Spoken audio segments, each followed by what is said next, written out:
नमस्कार साथियों, मैं रविंद्र गहलोत विंस क्लास के इस प्लेटफॉर्म पर आपका बहुत बहुत स्वागत करता हूं।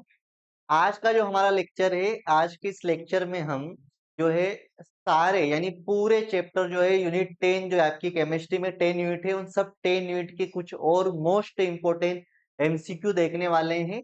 हर यूनिट के एमसीक्यू है, मतलब फुल सिलेबस एमसीक्यू आपको देखने को मिलेंगे केमिस्ट्री में। तो चलिए बेटा, हम स्टार्ट करते हैं।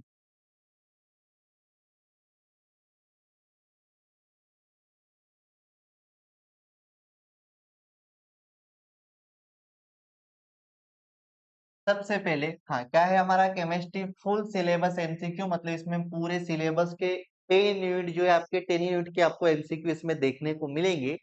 सबसे पहले हम एमसीक्यू की बात करते हैं। ये एमसीक्यू दिया है आपका सॉल्यूशन चैप्टर से। आपने सबसे पहला जो चैप्टर पढ़ा होगा सॉल्यूशन विलियन, उस चैप्टर से पहला एमसीक्यू दिया है। तो चलो हम डिस्कस करते हैं इसको। सबसे पहले क्या लिखा है बेटा, अ बीकर कंटेन, एक बीकर है उसमें सॉल्यूशन ऑफ अ सब्सटेंस ए। ठीक है, हमने बोला बेटा कि एक बीकर है,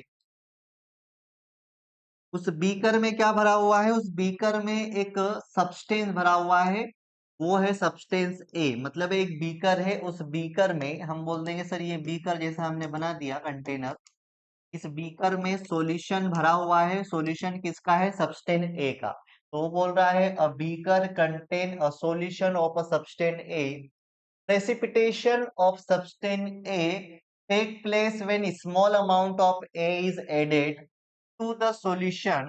The solution is, मतलब इसमें सॉल्यूशन का टाइप पूछा है कि कौन से टाइप का सॉल्यूशन है। सर कैसे समझे, बिल्कुल आसान सी बात है बेटा कि एक बीकर में अगर आपका सॉल्यूशन है, किसका सॉल्यूशन है, सब्सटेंस ए का, कोई सब्सटेंस ए है उसका सॉल्यूशन है पहले से। अगर इसमें जितना सॉल्यूशन मौजूद है सब्सटेंस ए का, उसमें मैं और का अमाउंट बढ़ाता जाता हूं ए का। तो जब मैं ए का अमाउंट बढ़ाता जाता हूं तो ए का अमाउंट थोड़ा सा भी बढ़ाया मैंने, स्मॉल अमाउंट मैंने बढ़ाया सब्सटेंस ए का इस सॉल्यूशन में, तो इससे क्या होगा कि इस ए के प्रेसिपिटेशन मतलब अवक्षेप प्राप्त होंगे। इस टाइप के सॉल्यूशन को क्या बोलते हैं, तो जाहिर सी बात है कि अगर आपका सॉल्यूशन है, एक सबस्टेंट ए का सॉल्यूशन बना हुआ है, सबस्टेंट ए के सॉल्यूशन में पहले से ए मौजूद है, अगर आप और ए मौजूद कर रहे हो या और आप ए ऐड कर रहे हो या और ये सबस्टेंट ए मिला रहे हो, तो और मिलाने पर ये डिसोल्व नहीं हो रहा है, उल्टा ये प्रेसिपिटेट के फॉर्म में बाहर आ रहा है, तो इस टाइप के सॉल्यूशन को बोलेंगे सुपर सेचुरेटेड सॉल्यूशन।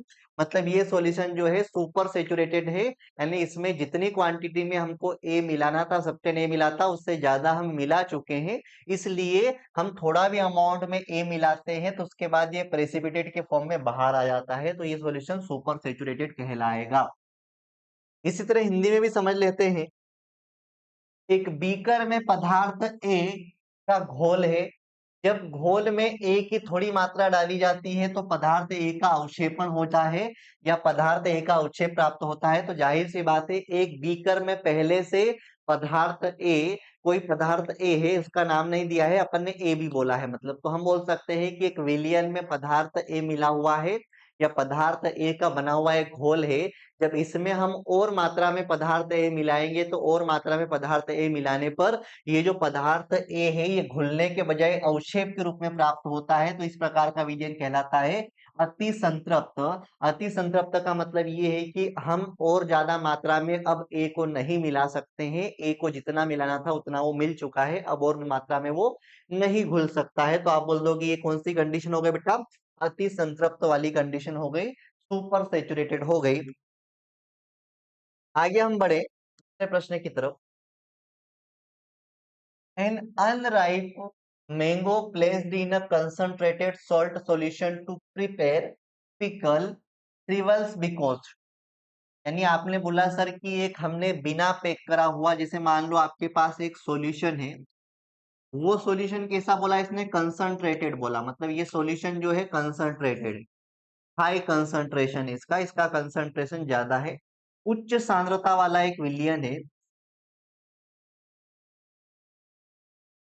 अब हाई कंसंट्रेशन वाला एक सॉल्यूशन है, उच्च सांद्रता वाला एक विलयन है, इसमें हमने क्या रख दिया बेटा, हमने एक रख दिया आम। आपने बोला सर हमने एक रख दिया मैंगो, बिना पैक करके रखा है, डायरेक्ट आपने रख दिया है आम। होता क्या है बेटा, जब हम इसमें आम अलग बना देते हैं, हमने बोला सर ये सॉल्यूशन था, इसमें हमने रख दिया आम, ये हमने रख दिया आम मैंगो। अब होगा क्या? भाई सीधी सी बात है बेटा कि ये जो आम होगा, इस आम के जो है, आम की जो सेल होगी वो यहाँ पर सेमी परमेबल मेम्ब्रेन जैसा काम करेगी, अर्ध पारगम्य झिल्ली जैसा काम करेगी। और यहाँ पर क्या होगा, तो ये जो हाई कंसंट्रेशन है, और मैंगो जो है, मैंगो के अंदर का जो कंसंट्रेशन होगा वो लो कंसंट्रेशन होगा, निम्न सांद्रता वाला विलयन होगा आम के अंदर। तो आप बोलोगे सर यहाँ पर ऑस्मोसिस प्रोसेस होगी, ऑस्मोसिस प्रोसेस में क्या होगा कि इसके अंदर लो कंसंट्रेशन है, इसके अंदर हाई कंसंट्रेशन है, तो ऑस्मोसिस प्रोसेस में जो वाटर होता है वो लो से हाई कंसंट्रेशन की तरफ मूवमेंट करता है। मतलब आम के अंदर जो पानी है, आम की जो कोशिकाओं में पानी है, वो उच्च सांद्रता की तरफ जाएगा, क्योंकि आम के अंदर निम्न सांद्रता है और बाहर वाला विलयन उच्च सांद्रता वाला है। तो निम्न सांद्रता से उच्च सांद्रता की ओर गमन होगा विलायक कणों का। यहाँ पे विलायक के तौर पे कौन है? जल। अधिकतर बार आपको जल ही देखने को मिलता है। तो इस कारण से क्या होगा कि ये आम के अंदर का जल परासरण प्रक्रिया से बाहर आ जाएगा, और जब आम के अंदर जो है कोशिकाओं से पानी बाहर आ जाएगा तो ये सिकुड़ जाएगा। तो आप बोलोगे क्या होगा? It gain water due to osmosis. ये वाटर, ऑस्मोसिस तो होगी, ये बात सही है, लेकिन वाटर गेन नहीं करेगा, क्योंकि ऑस्मोसिस में क्या होता है कि लो कंसंट्रेशन से हाई कंसंट्रेशन की तरफ मूवमेंट होता है, निम्न सांद्रता से उच्च सांद्रता की तरफ मूवमेंट होता है। तो बाहर वाला हाई कंसंट्रेशन वाला है, अंदर वाला लो कंसंट्रेशन है, तो अंदर से बाहर की तरफ मूवमेंट होगा। It is losses due to reverse osmosis. Reverse osmosis यहाँ पे नहीं होगा, वाटर का लॉस तो होगा। It gain water due to reverse osmosis, ये बात भी गलत है, ये तो पूरी तरीके से गलत पॉइंट है। इसमें it lose water due to osmosis, ये बिल्कुल सही है कि ये ऑस्मोसिस प्रोसेस के थ्रू या ऑस्मोसिस प्रोसेस के कारण वाटर का लॉस करेगा, जिससे ये श्रिंक हो जाएगा। क्या हो जाएगा बेटा? श्रिंक हो जाएगा। इसका सही उत्तर होगा फोर्थ। दूसरा, अचार बनाने के लिए नमक के गाढ़े घोल में रखा गया कच्चा आम सिकुड़ जाता है, तो आप क्या बोलोगे बेटा? परासरण के कारण उसमें पानी जमा हो जाता है? नहीं, सिकुड़ जाएगा तो पानी कैसे जमा होगा? रिवर्स ऑस्मोसिस, जिसको प्रतिलंब प्रसरण बोलते हैं, के कारण उसमें पानी खत्म हो जाएगा, तो ये बात भी गलत है। रिवर्स ऑस्मोसिस के कारण उसमें पानी जमा हो जाएगा, तो ये बात भी गलत है। उसमें होगा ऑस्मोसिस प्रोसेस, जिसको हिंदी में हम परासरण कहते हैं।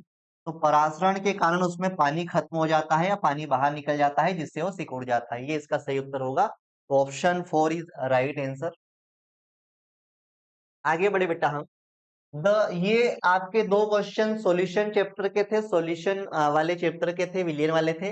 अब आपका दूसरा पार्ट आ रहा है, जो कि है आपका electrochemistry. The strongest oxidising agent among the following, ठीक है।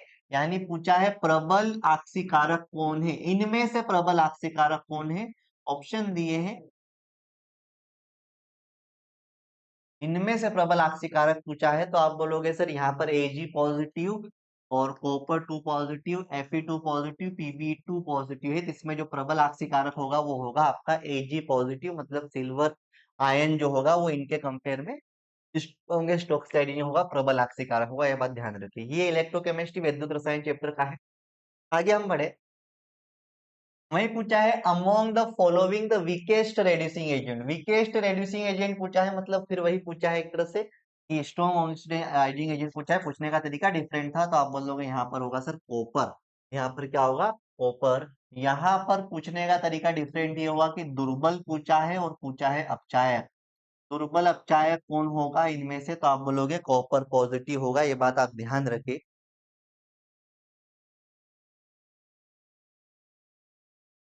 ये बात आपको ध्यान रखनी है।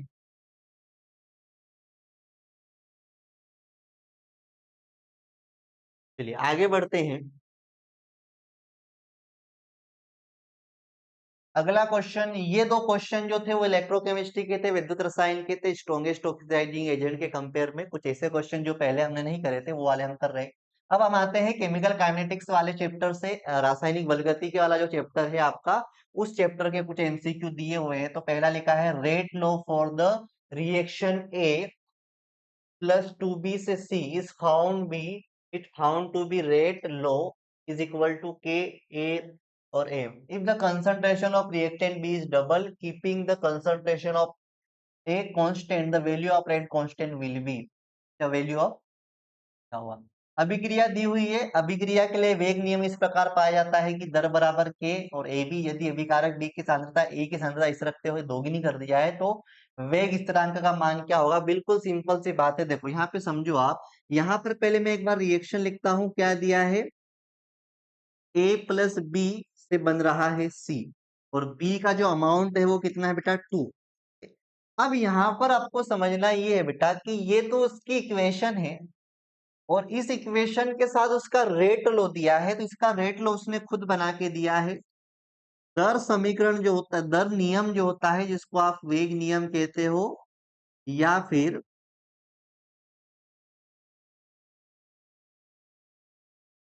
दर नियम रेट लो हो गया। अब अगर हम लिखते हैं तो यहाँ पे क्या लिखा उन्होंने, यहाँ पे लिखा है कि दे रेट लो ऐसे लिखा जाता है, रेट इज इक्वल टू के, और रेट आता है यहाँ पे बीच में इज इक्वल टू रेट, तो आप बोल दोगे के, और ब्रैकेट में दिया है ए और बी। अब देखो सिंपल सी बात है, जब हम रेट लो लिखते हैं, दर नियम लिखते हैं, वेग नियम लिखते हैं, तो कैसे लिखा जाता है, तो वो लिखा जाता है rate law is equal to rate constant यहाँ पे क्या आता है, और जो भी रिएक्टेंट होते हैं उनको हम ब्रैकेट में लिख देते हैं, और रिएक्टेंट की जो पावर होती है वो कहाँ से, रिएक्टेंट जो होता है उसके आगे जो लिखा रहता है कंसंट्रेशन को डिफाइन करता है, सांद्रता को दर्शाता है, वो हम पावर में लिखते हैं। लेकिन यहाँ पर आप देख रहे हो कि ए के आगे तो कुछ नहीं था, तो ए था, तो इसके पावर में एक लिखो या नहीं लिखो, आपको पता है पावर में 1 होता है। लेकिन यहाँ पर आप बी को देखोगे तो बी में आपको दिख रहा है कि बी के आगे लिखा हुआ है 2, लेकिन ये रिएक्शन में 2 लिखा हुआ है और रेट लो में 2 नहीं लिखा है इसके ऊपर। अगर हम नॉर्मली अगर लिखते हैं तो इसको कैसा लिखते हैं कि ये जो आगे लिखा है पावर में चढ़ जाता है ऐसा, लेकिन इसमें नहीं लिखा है। क्यों नहीं लिखा है, और नहीं लिखा है इसका मतलब क्या है, तो इसने नहीं लिखा है इसका मतलब यही है कि यहाँ पर जो रिएक्शन की स्पीड होगी इस बी वाले पे डिपेंड नहीं करती है। और मैंने आपको बताया था,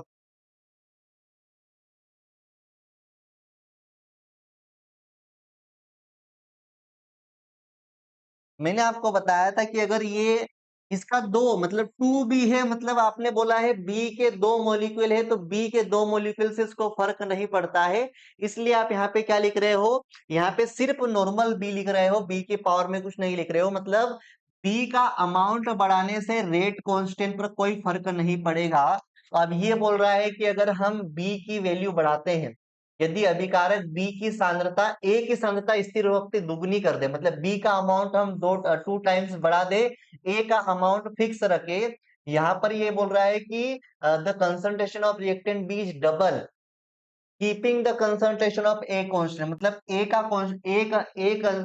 ए जो रिएक्टेंट है उसका कंसंट्रेशन कांस्टेंट रखते हुए बी का कंसंट्रेशन इंक्रीज करते हैं, तो यहाँ पर रिएक्शन डबल हो जाएगी कि सेम रहेगी। रिएक्शन की स्पीड या रेट कांस्टेंट के बारे में पूछा है, यहाँ पर दर स्थिरांक के बारे में पूछा है, ये बढ़ेगा कि सेम रहेगा, तो आप बोलोगे सर ये सेम रहेगा, समान रहेगा, क्योंकि बी का यहाँ लेना देना नहीं है, तो बी को बढ़ाओगे तो कोई फर्क नहीं होगा, तो आप बोलोगे यहाँ पे सर समान रहेगा, तो इसका सही उत्तर होगा समान। आगे बढ़े, in which of the following elements 5p orbital are progressively filled, निम्नलिखित में से किस तत्व में 5p ऑर्बिटल क्रमिक रूप से भरे जाते हैं। तो 5p ऑर्बिटल मतलब 5p श्रेणी की बात हो रही है, 5p सीरीज की बात हो रही है, तो आप बोलोगे सर 5f श्रेणी या 5f सीरीज जो होती है वो किसको देखने को मिलती है, तो आप बोलोगे एक्टिनोइड्स जो होते हैं, जिनको आप एक्टिनाइड्स भी बोलते हैं। एक्टिनोइड्स जो होते हैं जिनके अंदर आपके रेडियो एक्टिव एलिमेंट्स आते हैं। एक ब्लॉक के अंदर 4f सीरीज मतलब लेंथेनाइड, और 5f सीरीज मतलब एक्टिनाइड्स। तो यहाँ पर एक्टिनाइड्स की बात हो रही है, तो ये बात ध्यान रखिए, तो यहाँ किसका सही उत्तर हो जाएगा, एक्टिनाइड्स, एक्टिनोइड्स।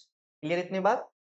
आगे बढ़ते हैं, 5f ऑर्बिटल की बात हुई थी, 5f सीरीज की बात हो रही है, और 5f सीरीज बोला 5f श्रेणी बोला मतलब एक्टिनाइड्स की बात हो रही है।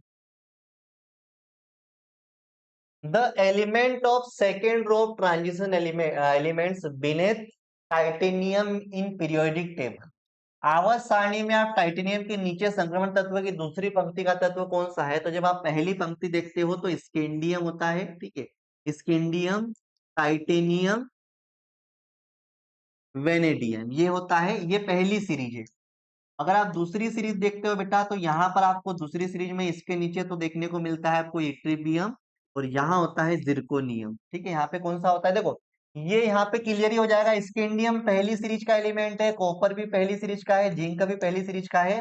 तो यहाँ पर एक अलग कौन सा दिख रहा है, जिरकोनियम दिख रहा है, Zr जिसका सिंबल है। तो ये इसके नीचे पूछा है कि पहली सीरीज में टाइटेनियम होता है, तो टाइटेनियम के जस्ट नीचे दूसरी सीरीज में कौन होगा, तो आप बोलोगे जिरकोनियम होगा। तो इसका सही उत्तर हो जाएगा डी या 4, जिरकोनियम हो जाएगा। ठीक है, ध्यान रखें। आगे बढ़े हम। इन द कॉम्प्लेक्स आयन, अब ये यहाँ दो क्वेश्चन डी ब्लॉक के थे। अब अपन जो है कोऑर्डिनेशन कंपाउंड जो है उप सहसंयोजन यौगिक के उस चैप्टर के तरफ हम बढ़ते हैं। अगर यहाँ पूछा है कि in the complex ion x is acted, ठीक है, जैसे ये इस तरह से दिया हुआ है, मैं और क्लियर लिख दूं, एयू लिखा है, और यहाँ पर हम थोड़ा सा अलग दिखाने के लिए इसको ऐसा लिख सकते हैं, XE4 लिखा है, और ब्रैकेट बना के अगर हम बाहर की तरफ लिखना चाहे तो यहाँ पे इसके ऊपर लिखा है 2 पॉजिटिव। अब इसमें ये पूछा है कि ये जो XE4 जो लिखा हुआ है ये क्या है, तो आप बोलोगे सर ये सेंट्रल एटम है ना, है लिगेंड है, बिल्कुल सही बात है, ये लिगेंड है। इलेक्ट्रोफाइल या कलेक्टिंग लिगेंड नहीं आएगा। आप बोलोगे सर ये लिगेंड है, जब हम कोऑर्डिनेशन कंपाउंड पढ़ते हैं तो ये होता है सेंट्रल मेटल एटम या केंद्रीय धातु परमाणु, जिसको हम केंद्रीय धातु आयन भी कहते हैं। और ये होता है आपका लिगेंड, जिसको हिंदी में लिगेंड भी कहते हैं और सहलग्नी भी कहते हैं। हिंदी का एक और नाम है सहलग्नी।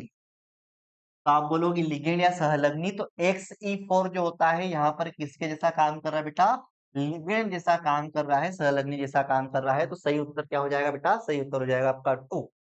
चलिए इतनी बात बहुत सिंपल सी बात है। आगे बढ़े, उसी चैप्टर का एक और question, which of the following while exhibit maximum ionic conductivity, इन चारों ऑप्शन में कौन सा ऑप्शन ऐसा है जो मैक्सिमम आयोनिक कंडक्टिविटी शो करता है। निम्नलिखित में से कौन अधिकतम आयनिक चालकता प्रदर्शित करेगा, तो सीधी सी बात है बेटा, इसने पूछा है कि कौन आयोनिक कंडक्टिविटी ज्यादा शो करेगा। जिसमें जितने आयन होंगे उसमें उतनी ज्यादा आयोनिक कंडक्टिविटी होगी, जिसमें जितने आयन की संख्या होगी वो उतनी ज्यादा आयनिक चालकता दर्शाएगा। तो आप खुद देखो, अगर मैं इसकी बात करता हूं तो यहां पर ये टूटेंगे, ये टूटेगा, देखो ये टूटेंगे तो कैसा होगा बेटा, ये टूटेगा तो जैसे आप बोलोगे सर यहाँ पे 4K पॉजिटिव आएगा, है ना, और यहाँ पर ये अलग होगा, तो ये आप बोलोगे सर ये टूटेगा तो पोटेशियम के 4 आयन प्लस एक ही आयन, तो यहाँ पे टोटल 5 आयन होंगे। कैसे होगा, 5 आयन, कैसे 5 आयन सर, K4 है तो K4 में 4K और एक आयन ये पॉजिटिव है ये नेगेटिव है, जब ये टूटेगा तो 4K पॉजिटिव, 4K पॉजिटिव मतलब पोटेशियम के 4 आयन और इसका एक आयन, तो टोटल 5 आयन हुए। ये टूटेगा तो क्लोरीन 3 है तो ये क्लोरीन टूटेगा तो 3Cl पॉजिटिव मतलब 3 क्लोरीन के आयन और एक ये इसका आयन, तो इसके 4 आयन होंगे। यहाँ पे 2 ही क्लोरीन है तो 2 क्लोरीन के आयन और एक इसका आयन, तो यहाँ पे क्या होगा बेटा, 3 आयन हो जाएंगे। और यहाँ पर तो एक ही रहेगा क्योंकि ये पूरा कंबाइन है, तो आप बोलोगे सर ये एक ही रहेगा। तो सबसे ज्यादा आयन आपको देखने को मिलेंगे इसमें, इसमें 5 आयन है, तो 5 आयन होने के कारण इसकी आयनिक कंडक्टिविटी सबसे ज्यादा होगी, आयनिक चालकता सबसे ज्यादा होगी इसकी, क्योंकि इसमें 5 आयन है। कैसे देखा सर आपने, तो सीधी सी बात है, ये और ये वाला पार्ट अलग होता है तो ये वाला पार्ट पूरा एक ही रहेगा। ये कितने आयन है, तो यहाँ पे K4 लिखा है मतलब 4K पॉजिटिव, K पॉजिटिव मतलब कितने हैं, 4, तो 4 ये हो गए, एक ये हो गया 5। इसी तरह यहाँ पे क्या होगा बेटा, 3Cl पॉजिटिव, यानी आप बोलोगे क्लोरीन के 3 आयन यहाँ और एक आयन ये, 4 आयन ये हो गए। यहाँ पे 2 ही है तो 2Cl पॉजिटिव हो जाएगा, तो आप बोलोगे 2 आयन क्लोरीन के हो गए, एक आयन ये, 3 ही आयन हो गए। तो आप ऐसा बोलोगे 5 4 3, तो आप बोलोगे सबसे ज्यादा आयन इसके पास है, जिसके पास ज्यादा आयन होंगे वो ज्यादा आयनिक कंडक्टिविटी शो करेगा, जिसमें आयन की संख्या ज्यादा है वो ज्यादा आयनिक चालकता दर्शाएगा। ये हमारे कौन से चैप्टर के हुए, यहाँ तक हमारे कोऑर्डिनेशन कंपाउंड के भी हो गए। हम दो दो क्वेश्चन, तीन तीन क्वेश्चन लेके चल रहे हैं, कुछ में ज्यादा है कुछ में। अगला क्वेश्चन है, प्रिडिक्ट, अब आपका हेलो एल्केन है, यहाँ से ऑर्गेनिक केमिस्ट्री स्टार्ट होती है। Predict the correct order of reactivity of the following compound bye SN2 reaction. SN2 reaction के लिए यहाँ पे क्या पूछा है, SN2 रिएक्शन के लिए यहाँ पे आपको रिएक्टिविटी, ऑर्डर ऑफ रिएक्टिविटी मतलब रिएक्टिविटी का ऑर्डर पूछा है कि कौन ज्यादा ज्यादा रिएक्टिव होगा। SN2 अभिक्रिया द्वारा निम्नलिखित यौगिकों की क्रियाशीलता का सही क्रम बताइए। तो आप बोलोगे सर आइसोब्यूटाइल दिया है, एन प्रोपाइल दिया है, क्लोराइड दिया है, एन प्रोपाइल क्लोराइड दिया है, इथाइल क्लोराइड दिया है एंड मिथाइल क्लोराइड। तो आप बखूबी जानते हो कि अगर SN2 की बात होगी, SN2 की बात होगी तो यहाँ पे चलेगा 1 डिग्री, 2 डिग्री, 3 डिग्री।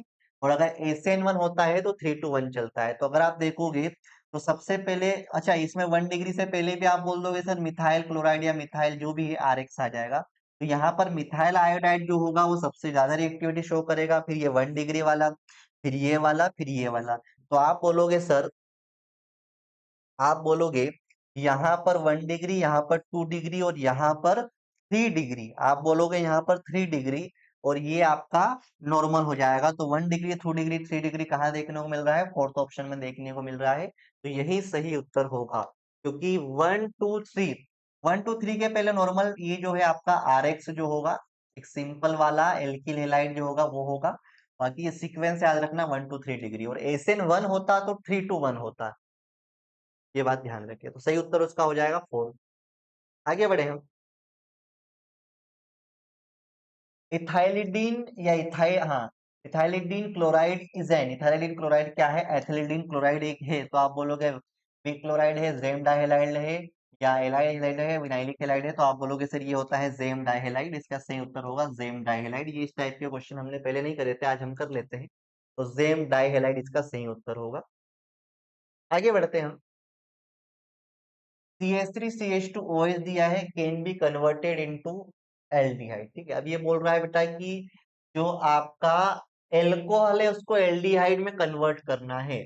तो एल्कोहल जो है एल्डिहाइड में कन्वर्ट करेंगे तो क्या होगा, किसके लिए रिएक्शन होगी? तो आपको बोलना है सर कि यहाँ पर हम ट्रीटमेंट विद पिरिडिनियम क्लोराइड जो होता है, PCC लिखते हैं जिसको, PCC शॉर्ट फॉर्म में लिखते हैं, क्योंकि पिरिडिनियम सी, क्लोरो का सी और क्रोमेट का सी, इससे ट्रीटमेंट करते हैं तो आपको एल्डिहाइड मिल जाएगा। इससे उपचार करने पर ही हमको प्राप्त होता है। आगे हम बात करें, bond angle in ether is slightly more than. Ether का जो बॉन्ड एंगल होगा वो कैसा होगा? ईथर के बंधन कोण का थोड़ा सा न्यून, थोड़ा सा अधिक होगा। तो square planar angle, trigonal, bipyramidal, tetrahedral angle, या नॉन ऑफ दिस। तो आप बोलोगे सर टेट्राहेड्रल एंगल। चतुष्फलकी कोण इसका होगा। सही उत्तर हो जाएगा इसका आपका सी। आगे अगर हम बढ़े तो the reagent which convert alkyl benzene to carboxylic acid, alkyl benzene जो होगा उसको कार्बोक्सिलिक एसिड में कन्वर्ट करने वाला कौन होगा? तो आप जानते हो ये KMnO4 oxidising agent plus KOH जो होगा ये होगा, जो आपका किस में बदल देगा? आपके एल्काइल बेंजीन को बदल देगा कार्बोक्सिलिक एसिड में, COOH ग्रुप हो जाएगा। ये बात ध्यान रखिए। आगे अगर हम बढ़े बेटा तो आगे आपके जो क्वेश्चन आए हैं ये आ गए आपके एल्डिहाइड वाले क्वेश्चन के। Through which of the following, through which of the following reactions number of carbon atom is double can be increase in the chain. एक चेन में नंबर ऑफ कार्बन इंक्रीज हो जाते हैं, वो कौन से रिएक्शन है? तो आप बोलोगे सर वो रिएक्शन होती है एल्डोल संघनन। एल्डोल संघनन अभिक्रिया होती है, इसमें आपकी श्रृंखला में अभिक्रिया श्रृंखला जो होती है उसमें कार्बन संख्या बढ़ जाती है, एल्डोल संघनन।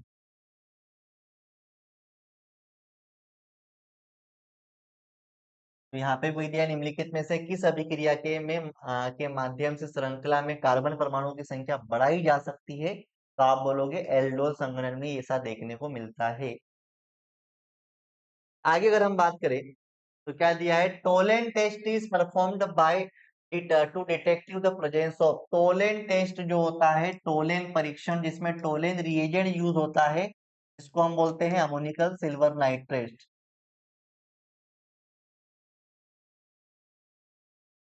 टोलेन परीक्षण क्या बोलेंगे बेटा? हम टोलेन परीक्षण बोलेंगे। टोलेन टेस्ट मतलब हिंदी में टोलेन परीक्षण, इसमें टोलेन अभिकर्मक यूज होता है, टोलेन रिएजेंट यूज होता है। होता क्या है सर टोलेन रिएजेंट?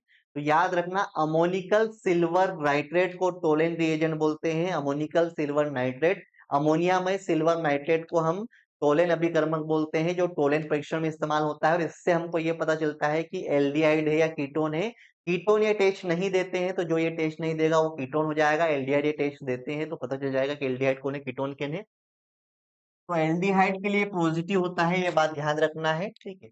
और एल्डिहाइड में क्या पता चलता है? तो इसमें क्या होता है, सिल्वर मिलर टेस्ट भी बोलते हैं।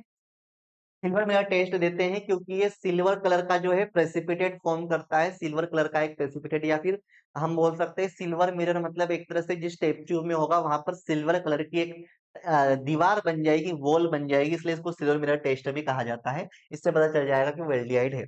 तो एल्डिहाइड को पहचानने के लिए होता है।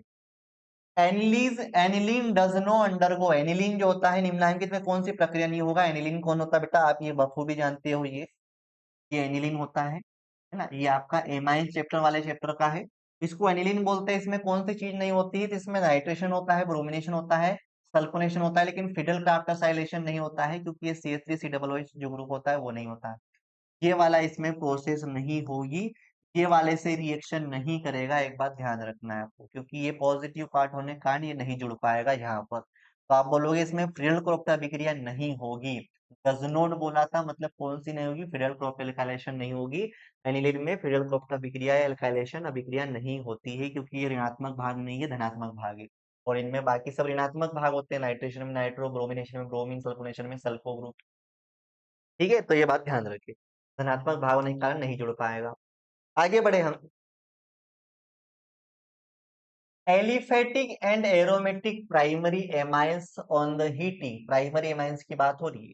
On the heating with chloroform and एथेनोलिक KOH formed isocyanide, identify name of reaction. तो आपको पता है किसमें आइसोसाइनाइड बनता है और किसमें प्राइमरी एमाइंस लेते हैं? तो आइसोसाइनाइड बनता है कार्बिल एमीन अभिक्रिया में। प्राइमरी एमीन के साथ साथ अगर आपको आइसोसाइनाइड दिख जाए और यहाँ पे क्लोरोफॉर्म दिख जाए तो समझ जाना यहाँ पे कार्बिल एमीन अभिक्रिया की बात होती है। कार्बिल एमीन अभिक्रिया में प्राथमिक एमीन जो होते हैं वो आइसोसाइनाइड देते हैं, इसलिए इसको आइसोसाइनाइड परीक्षण भी कहा जाता है। और ये बहुत ही घातक जो होती है, दुर्गंध युक्त गैस होती है कार्बिल एमीन अभिक्रिया। क्लियर इतनी बात?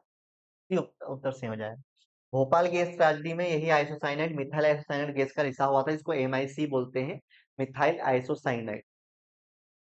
Benzene diazonium chloride when heated with warm water would produce. Benzene diazonium chloride जो होता है जिसको हम बोलते हैं, क्या बोलते हैं बेटा? बेंजीन डायजोनियम मतलब N2 और Cl मतलब क्लोराइड, जिसको हम गर्म करते हैं, गर्म करते हैं वाटर के प्रेजेंस, यानी गर्म वाटर के साथ गर्म करते हैं तो क्या प्राप्त होता है? तो याद रखना फिनोल प्राप्त होता है। यहाँ पर आपको फिनोल मिलता है ना? तो आप बोलोगे फिनोल प्राप्त होगा, फिनोल प्राप्त होगा इस अभिक्रिया में। ये हो गया सही उत्तर। आगे बढ़े हम। अगला है लास्ट यूनिट या लास्ट चैप्टर जो है बायोमोलिक्यूल, जो कि एक थ्योरेटिकल पोर्शन है ज्यादा। इससे बहुत सारे MCQ बनते हैं क्योंकि इसमें बहुत सारा पोर्शन है MCQ टाइप का। तो आप बोलोगे सर यहाँ पर एक क्वेश्चन दिया है उसी चैप्टर का, लास्ट यूनिट का, in which of the following in an oligosaccharide, इसमें जो है इसमें से कौन एक ओलिगोसेकेराइड है? तो समझना है आपको। देखो, कार्बोहाइड्रेट को हम सेकेराइड बोलते हैं, कार्बोहाइड्रेट को सेकेराइड तो बोलते हैं, लेकिन इसको हम किस टाइप में बांटते हैं? तो सबसे पहले आते हैं मोनोसेकेराइड, जिसमें कार्बन अगर 3 से 7 है तो मोनोसेकेराइड कहलाएंगे। फिर आते हैं ओलिगोसेकेराइड, तो ओलिगोसेकेराइड के अंदर डाइसेकेराइड भी आते हैं, ट्राई भी आते हैं, टेट्रा भी आते हैं, मतलब जिनमें 2 या 2 से ज्यादा मोनोसेकेराइड आपस में जुड़ रहे हैं वो ओलिगोसेकेराइड होते हैं। फिर आते हैं कि अगर बहुत ज्यादा अमाउंट में मोनोसेकेराइड आपस में जुड़ेंगे, ग्लूकोज के 200 से 400 मोलिक्यूल आपस में जुड़ जाए तो वो बनाते हैं पॉलीसेकेराइड। तो उनके एग्जाम्पल दिए हैं, तो यहाँ पे समझो ग्लूकोज और राइबोज की अगर मैं बात करूं तो ग्लूकोज और राइबोज तो मोनोसेकेराइड है बेटा।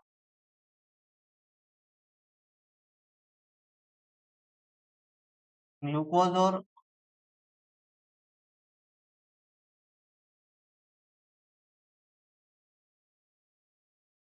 ग्लूकोज और ग्लूकोज और राइबोज यहाँ पे मोनोसेकेराइड हो जाएंगे क्योंकि इसमें कार्बन अमाउंट 6 है, इसमें 5 ही है। स्टार्च की बात करो तो स्टार्च एक पॉलीसेकेराइड होता है, मतलब इसमें कार्बन ग्लूकोज के अमाउंट ज्यादा होते हैं। यहाँ पर माल्टोज जो होता है वो ओलिगोसेकेराइड है क्योंकि ये डाइसेकेराइड है। कौन सा सेकेराइड है? डाइसेकेराइड है।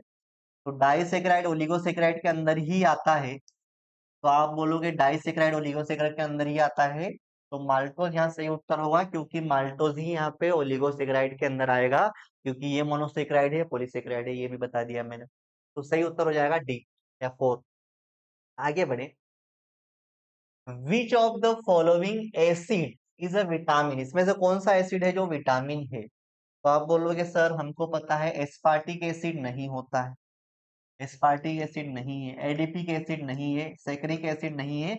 एस्कॉर्बिक एसिड जो है उसको हम कह सकते हैं एस्कार्बिक अम्ल जो होता है बेटा, एस्कार्बिक अम्ल जो होता है ये अम्ल एक विटामिन भी है, क्योंकि ये किस विटामिन का नाम है तो आप जानते हो, विटामिन सी का केमिकल नेम है ये, विटामिन सी का रासायनिक नाम है एस्कार्बिक एसिड। तो ये एस्कार्बिक एसिड एक क्या है, विटामिन भी है। बाकी एसिड जो है विटामिन नहीं होते हैं। तो इसका सही उत्तर हो जाएगा 3। आगे बढ़े। Which of the following are purines base, ठीक है। देखो नाइट्रोजनस बेस में दो टाइप के होते हैं, एक होते हैं प्यूरिन्स, एक होते हैं पिरिमिडिन्स। एक होते हैं प्यूरिन, एक होते हैं पिरिमिडिन्स। तो आप बोलोगे सर प्यूरिन और पिरामिडिन का हम बोलेंगे तो क्या होता है, प्यूरिन के अंदर आते हैं आपके एडेनिन ग्वानिन, और उसके सामने जो है थाइमिन यूरेसिल और साइटोसिन, ये पिरिमिडिन्स हो जाएंगे। तो यहाँ पूछा है कि इसमें से कौन एक प्यूरिन्स है, तो आप बोलोगे साइटोसिन थाइमिन यूरेसिल तो इधर आते हैं पिरिमिडिन में, तो बचा कौन, एडेनिन ग्वानिन। तो एडेनिन यहाँ पे ऑप्शन दिया है, तो एडेनिन जो होगा प्यूरिन होगा। मतलब ये टाइप है नाइट्रोजनस बेस में, नाइट्रोजन क्षार में ये प्रकार है इनके। तो सही उत्तर हो जाएगा आपका 2। आगे बढ़े। Nucleic acid are polymer of, nucleic acid किसके पॉलीमर होते हैं, न्यूक्लिक अम्ल किसके पॉलीमर होते हैं, तो आप बखूबी जानते हो न्यूक्लियोटाइड्स के, जिसके अंदर तीन चीजें होती है, शुगर, फॉस्फेट ग्रुप और नाइट्रोजनस बेस। शर्करा, शर्करा और नाइट्रोजन क्षार और आपके फॉस्फेट समूह तीनों मिलकर बनाते हैं आपके न्यूक्लियोटाइड्स, और ये न्यूक्लियोटाइड की लंबी श्रृंखला से न्यूक्लिक अम्ल बनते हैं। तो न्यूक्लिक अम्ल किसके बहुलक है, तो आप बोलोगे न्यूक्लिक अम्ल बहुलक है न्यूक्लियोटाइड्स के। आगे हम बढ़े। During denaturation of protein, protein के विकृतीकरण के दौरान अगर प्रोटीन का डीनेचुरेशन होता है तो क्या देखने को मिलता है, secondary and tertiary structure remain intact, secondary और टर्सरी स्ट्रक्चर बच जाते हैं, secondary and tertiary structure destroy, primary structure is destroy, only tertiary structure remain intact. देखो जब भी प्रोटीन का डीनेचुरेशन होगा तो प्राइमरी स्ट्रक्चर अनअफेक्टेड होगा, प्राइमरी स्ट्रक्चर बचा रहेगा, लेकिन सेकेंडरी और टर्सरी स्ट्रक्चर क्या हो जाएगा, डिस्ट्रॉय हो जाएगा। तो सही उत्तर होगा यहाँ पे डी वाला या 2 वाला है, क्योंकि यहाँ पे सेकेंड में बोला है second and tertiary structure destroy, ये बात सही है, बाकी पॉइंट गलत है। द्वितीयक और तृतीयक संरचनाएं नष्ट हो जाती है जब प्रोटीन का विकृतीकरण होता है, इसकी प्राथमिक संरचना पर कोई प्रभाव नहीं पड़ता है। तो बाकी जो ऑप्शन दिए उसके हिसाब से कौन सा होगा, प्राथमिक संरचनाएं नष्ट हो जाती है नहीं, केवल तृतीयक संरचना बरकरार रहती है नहीं, द्वितीय और तृतीयक संरचना बरकरार रहती है नहीं, सिर्फ प्राथमिक संरचना बरकरार रहती है और द्वितीय और तृतीयक संरचना नष्ट हो जाती है। तो सही उत्तर हो जाएगा आपका 2। आगे बढ़े। each polypeptide in a protein has amino acids linked with each other in a specific sequence. This sequence of amino acid is said to be, जो एमिनो एसिड्स होते हैं वो आपस में कंबाइन होकर प्रोटीन बनाते हैं, तो वो जो जी सीक्वेंस पे कंबाइन होते हैं उसको क्या बोलते हैं, तो वो होता है आपका primary structure of protein. Protein की प्राथमिक संरचना इसका सही उत्तर होगा, primary structure of protein, protein की प्राथमिक संरचना। तो ये जो है आपके केमिस्ट्री के सारी यूनिट, यानी आपकी टोटल 10 यूनिट की अपन ने कुछ और एमसीक्यूज देख लिए जो पहले नहीं पढ़े थे हमने। तो फुल सिलेबस एमसीक्यू है, इसको भी एक बार रीड कर लेना, इसमें कुछ नई चीजें देखने को मिलेगी, कुछ हटके चीजें हैं, कुछ डिफिकल्ट है, कुछ इजी भी है, तो इस तरह की चीजें आपको देखने को मिलेगी। और जो एग्जाम में पूछी जाती है जिसमें रिएक्टिविटी ऑर्डर हो गया और अलग अलग चीजें पूछ सकते हैं, तो ये चीजों का आपको ध्यान रखना है। तो मुझे उम्मीद है कि बाकी वीडियो की तरह आप इस वीडियो को भी देखोगे और अच्छे से रिवाइज कर लोगे, और बाकी वीडियो को भी रिवीजन के तौर पे आपको देखना है, जो कि आपके एग्जाम करीब आ गई है। तो ठीक है, और मिलते हैं हम बायो के लेक्चर में, नेक्स्ट लेक्चर में मिलते हैं। तब तक के लिए thank you very much, tata bye bye.